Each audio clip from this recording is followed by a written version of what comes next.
Welcome to our ஆன்மீக களஞ்சியம் channel. இன்னைக்கு நம்ம பார்க்க போகிறது தெய்வத்தின் குரல் 7ஆம் பாகம் 4ஆம் அத்தியாயம் சமூகம். அதில் சிறுவர்களுக்கு 3. அம்மையப்பன்.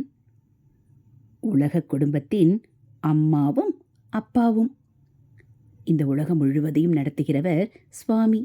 இதில் மனிதர்கள் இருக்கிறோம், மிருகங்கள் இருக்கின்றன, பட்சிகள் இருக்கின்றன, புழு பூச்சிகள் இருக்கின்றன, மரம், செடி, கொடி, புல், பூண்டு எல்லாம் கொண்ட ஒரு பெரிய குடும்பமே உலகம். அந்த குடும்பத்தை நடத்துகிறவர் சுவாமி.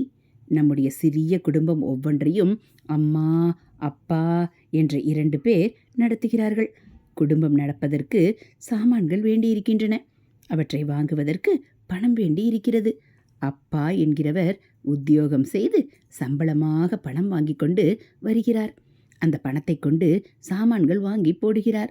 இந்த சாமான்களை வைத்துக்கொண்டு அம்மா சமைத்து போடுகிறாள், மற்ற வீட்டு காரியங்களை செய்கிறாள். சுவாமி மனிதர்களை விட ரொம்ப பெரியவர். நம்மை விட அவருக்கு சக்தி ரொம்பவும் அதிகம். அதனால் அவருடைய உலக குடும்பத்தை நடத்துவதற்கு ஒருத்தர் சம்பாதிக்க வேண்டும், இன்னொருத்தர் சமைத்து போட வேண்டும் என்று இல்லாமல் அவர் ஒருவராகவே நடத்தி விடுகிறார்.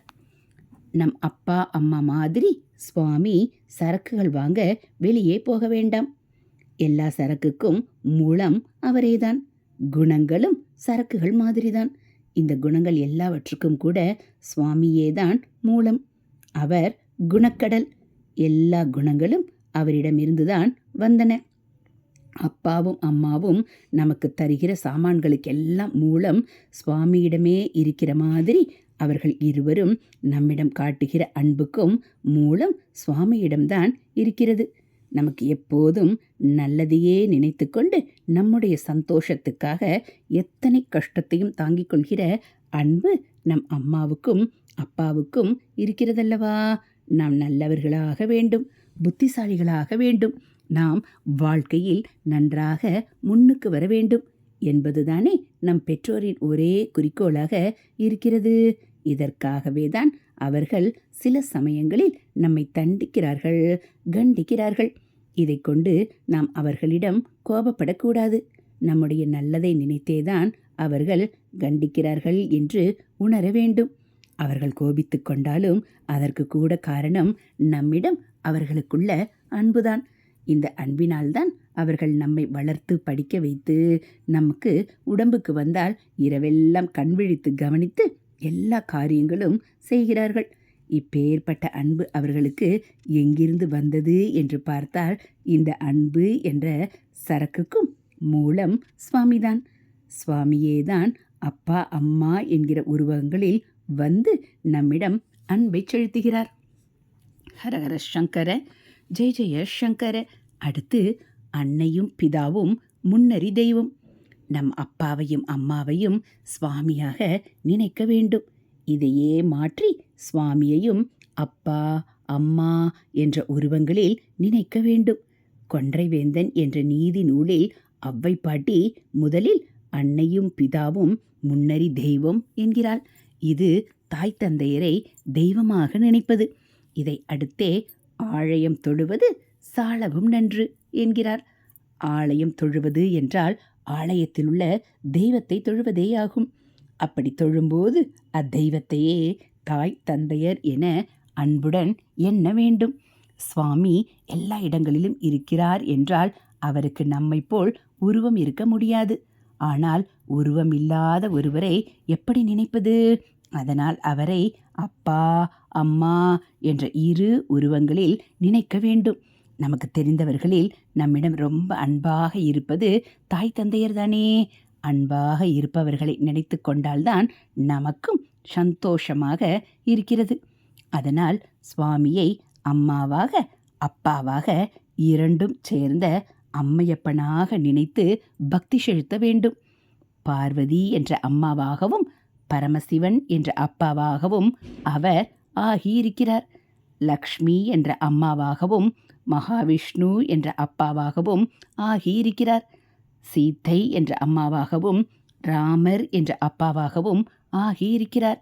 இந்த உருவங்களை நினைத்து கொண்டாலே அன்பாக இருக்கிறது. சந்தோஷமாக இருக்கிறது. ஹரஹர சங்கர, ஜெய ஜெய சங்கர.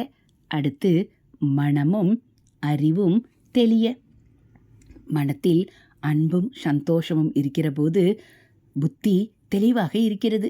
புத்தி தெளிவாக இருக்கிற போது படித்தால் பாடம் நன்றாக ஏறுகிறது. கோபம், ஆத்திரம், அழுகை, பொறாமை எல்லாம் உண்டாகிற போது புத்தி குழம்பி போகிறது. அப்போது படிப்பும் ஏறமாட்டேன் என்கிறது. தினமும் கொஞ்ச நாழி சுவாமியை பார்வதி பரமசிவனாகவோ மகாலட்சுமி மகாவிஷ்ணுவாகவோ நினைத்து கொண்டு விட்டீர்களானால் மனம் நல்லதாக ஆகும், புத்தியும் தெளிவாக ஆகும். அதனால் படிப்பும் நன்றாக வரும். நன்றாக பாஸ் பண்ணி விடலாம். ரொம்ப புத்திசாலியாக இருந்து நிறைய மார்க் வாங்கி பாஸ் பண்ணினால் கூட நல்லவன் என்ற பெயர் எடுக்காவிட்டால் பிரயோஜனம் இல்லை. நல்ல பெயர் இல்லாவிட்டால் பிற்காலத்தில் வாழ்க்கையில் முன்னேறவே முடியாது. நல்லவனாக இருந்துவிட்டால் அது நமக்கும் சந்தோஷம், மற்றவர்களுக்கும் சந்தோஷம்.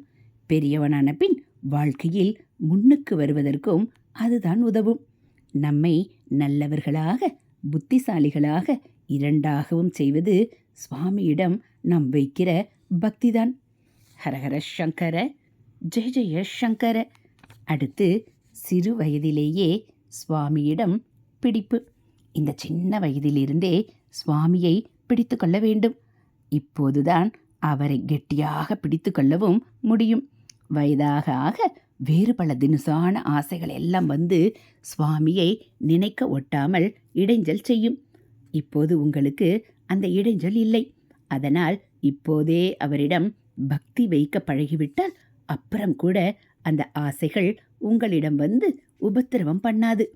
நீங்கள் எல்லோரும் க்ஷேமமாக இருக்க வேண்டும்.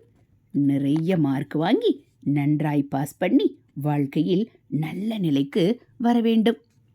இதற்கெல்லாம் வழியாக இப்போதிருந்தே சுவாமியிடம் அம்மையப்பனிடம் பக்தியோடு இருங்கள். ஹரஹர சங்கர, ஜெய ஜெய சங்கர. அடுத்து பிறருக்கு உபகாரமாக. இப்போது நாம் இத்தனை பேரும் ஒரே ஒரு மரத்தின் நிழலில் இருக்கிறோம். ரொம்ப வருஷங்களுக்கு முன் இத்தினூண்டு சின்னதாக இருந்த ஒரு செடிதான் இப்போது இவ்வளவு பேருக்கும் நிழல் தருகிற மரமாக ஆகியிருக்கிறது. இன்றைக்கு சின்னவர்களாக இருக்கிற நீங்களும் பெரியவர்களாகிற போது இந்த மரம் மாதிரி பல பேருக்கு உபகாரமாக இருக்க வேண்டும். வாழ்க்கையில் நல்ல நிலைக்கு வர வேண்டும் என்பது பிறருக்கெல்லாம் உபகாரம் செய்வதற்காகத்தான். நிறைய சம்பாதித்து அதையெல்லாம் நமக்காகவே செலவழித்து கொண்டால் சுவாமி சந்தோஷப்பட மாட்டார். அவருக்கு நாம் எப்படி குழந்தையோ அதே மாதிரி ஏழைகள், நோயாளிகள், அனாதைகள் எல்லாரும் குழந்தைகள். அந்த குழந்தைகளுக்கு நாம் உபகாரம் பண்ணாமல் நமக்கே செலவழித்து கொண்டால் சுவாமி அதற்கப்புறம் நமக்கு அருள் செய்ய மாட்டார். அதனால் நீங்கள் எல்லோரும் உலகத்துக்கு உங்களால் முடிந்த உபகாரத்தை செய்ய வேண்டும். அதில் உங்களுக்கு ஒரு பெரிய சந்தோஷமும் திருப்தியும் உண்டாகும். நீங்களே சாப்பிடுவதை விட ஒரு ஏழைக்கு சாப்பாடு போட்டால் அதில் உங்களுக்கு இன்னும் ஜாஸ்தி இன்பம் உண்டாகும். நாம் பிறந்திருப்பதே மற்றவர்களுக்கு உபகாரம் செய்வதற்காகத்தான் என்று தெரியும். இப்படி உங்களால் முடிந்த உதவியை செய்து நீங்கள் மற்றவர்களின் மனத்தை குளிர வைத்தால் அதை பார்த்து சுவாமியும் உங்களிடம் மனம் குளிர்ந்து நிரம்ப அருள் செய்வார். உங்களிடம் மற்றவர்களுக்கு நல்ல அபிப்பிராயம் வந்தால் அவர்களும் நீங்கள் சுவாமியை தொழுவதை பார்த்து தாங்களும் தொழுவார்கள். பக்தியினால் உங்களுக்கு உண்டாகிற ஆனந்தமும் நல்லறிவும் அவர்களுக்கும் கிடைக்கும். ஆனபடியால் நீங்கள் சுவாமியிடம் பக்தியாக இருப்பதே எல்லாவற்றையும் விட பெரிய பரோபகாரமாகிறது. ஹரஹர சங்கர, ஜெய ஜெய சங்கர. அடுத்து கெட்ட குணங்கள் தாக்காமல் இருக்க. அவ்வப்போது பொறாமை, கோபம் எல்லாம் வரத்தான் செய்யும். சண்டைக்கு போவோமா, சுவரில் திட்டி எழுதுவோமா என்று தோன்றும். ஆனால் இதுகளில் புத்தி போனால் படிப்பு கெட்டு போகும், நல்ல பெயரும் எடுக்க முடியாது. இதற்காகத்தான் தினமும் எழுந்தவுடனும் இரவு தூங்கும் முன்பும் சுவாமியை பிரார்த்தனை செய்ய வேண்டும். நம்மை உருட்டி தள்ளுகிற மாதிரி பெரிய காற்று அடித்தால் தூணை போய் பிடித்துக் கொள்கிறோம் அல்லவா? அதே மாதிரி கோபம், பொறாமை முதலிய கெட்ட குணங்கள் நம்மை தாக்குகிற போது அம்மையப்பனாக இருக்கிற சுவாமியை பிடித்து கொள்ள வேண்டும். நாம் விழாமல் அவர் காப்பார். ஹரஹர சங்கர, ஜெய ஜெய சங்கர. அடுத்து வேலைதோறும் 5 நிமிஷம் வேண்டுதல். அதனால் இன்றிலிருந்து தினமும் 2 வேளை 5 நிமிஷம் சுவாமியை அம்மையப்பனாக நினைத்து பிரார்த்தனை பண்ணுங்கள்.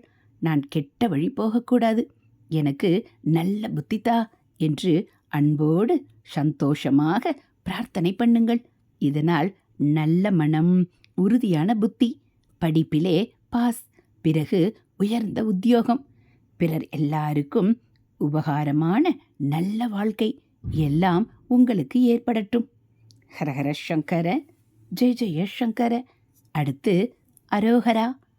ஆரம்பத்தில் பார்வதி என்று ஒரு தாயாரை சொன்னேன். அவளுக்கு பதி, கணவர் பரமசிவன். பார்வதி பதி என்கிற அவரே உலகுக்கெல்லாம் தகப்பனார். பெரிய தெய்வமானதால் அவருக்கு மகாதேவன் என்றும் பெயர். உங்களைப் போல் ஒரு குழந்தை அவரை ஹரஹர என்று பெயரை சொல்லி ஓயாமல் வழிபட்டு வந்தது. அந்த குழந்தைக்கு ஞான சம்பந்தர் என்று பெயர். இந்த குழந்தை ஊரூராக ஹரஹர என்று சொல்லிக்கொண்டு போவதை பார்த்து எல்லா ஜனங்களும் அரோகரா என்று கோஷம் போட்டார்கள். அந்த காலத்தில் உலகத்தில் இருந்த கெட்டதெல்லாம் அந்த கோஷத்தில் ஓடி போய்விட்டது. வையம், அதாவது உலகம் துயர் தீர்ந்தது. அதாவது கஷ்டமே இல்லாமல் ஆயிற்று. என்றைக்கும் இதுவே மாதிரி ஹரஹர சப்தம் எழும்பிக் கொண்டே இருக்கட்டும். அதனால் உலகத்தின் கஷ்டங்கள் எல்லாம் போகட்டும் என்று சம்பந்த குழந்தை தேவாரம் பாடிற்று. அரண் நாமமே சொல்க வையகமும் துயர் தீர்க்கவே. அரண் என்றால் ஹரன், ஹரன் என்றால் சிவன். இப்போது நான் நம பார்வதி பதையே என்று சொல்வேன். உடனே நீங்கள் அம்மையான பார்வதியும் அவள் பதியான நம் அப்பா பரமசிவனையும் நினைத்து கொண்டு அன்றைக்கு அந்த குழந்தை சொன்ன மாதிரியே பக்தியோடு ஹரஹர மகாதேவா என்று சொல்ல வேண்டும். நம்ம பார்வதி பதையே, ஹரஹர மகாதேவா. ஹரஹர சங்கர, ஜெய ஜெய சங்கர. ஹரஹர சங்கர, ஜெய ஜெய சங்கர. மகா பெரியவா சரணம். இது போல் தெய்வத்தின் குரல் பகுதிகளை நீங்கள் தினந்தோறும் கேட்கணும் அப்படின்னா மறக்காமல் நம்ம சேனலை சப்ஸ்கிரைப் பண்ணுங்கள். கூடவே பெல் ஐக்கானையும் கிளிக் பண்ணி ஆளுங்கிற பட்டனையும் அழுத்திடுங்க. நம்ம சேனலில் வரக்கூடிய தெய்வத்தின் குரல் பகுதிகள், மகாபிரிவ மகிமை, மகாபிரிவாரின் வாக்கு, ஆன்மீக தகவல்கள் எல்லாம் உங்களுக்கு பிடிச்சிருந்தால் ஒரு லைக்கும் கமெண்ட்டும் கொடுத்து உங்களுக்கு தெரிஞ்சவங்களுக்கும் ஷேர் பண்ணுங்கள். ஹரஹர சங்கர, ஜெய ஜெய சங்கர. மகாபிரிவா சரணம்.